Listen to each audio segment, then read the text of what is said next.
গঙ্গার পানি চুক্তি পর্যালোচনা ও বাংলাদেশ ভারতের যৌথ নদী কমিশনের বৈঠকে যোগ দিতে কলকাতায় বাংলাদেশের 7 সদস্যের একটি প্রতিনিধি দল সোমবার 3 মার্চ সকালে কলকাতায় পৌঁছায় বাংলাদেশের 7 সদস্যের প্রতিনিধি দলটি।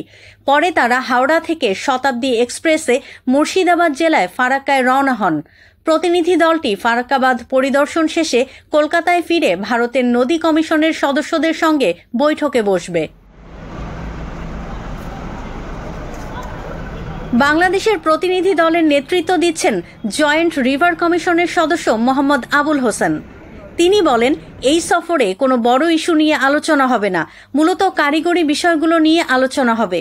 1996 সালে দুই দেশের মধ্যে সম্পাদিত গঙ্গার চুক্তির বাস্তবায়নের জন্য প্রতি বছর তারা এই সফর করে থাকেন।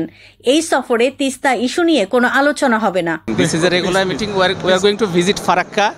We will have a joint visit there.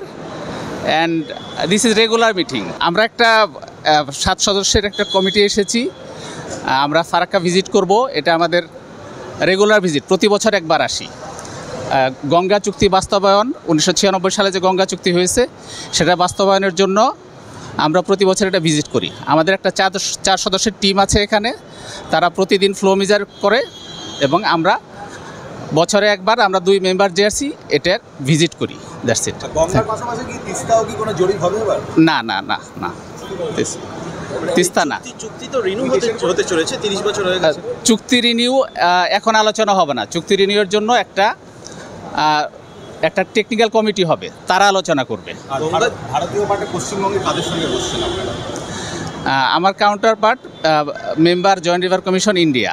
5 দিনের এই সফরে 4 মার্চ ফারাক্কায় নদীর পানির স্তর ও প্রবাহ সংক্রান্ত তথ্য সংগ্রহ করবে বাংলাদেশের প্রতিনিধি দল। এরপর 6 ও 7 মার্চ কলকাতায় ভারতের নদী কমিশনের সদস্যদের সঙ্গে উচ্চ পর্যায়ের বৈঠক অনুষ্ঠিত হবে।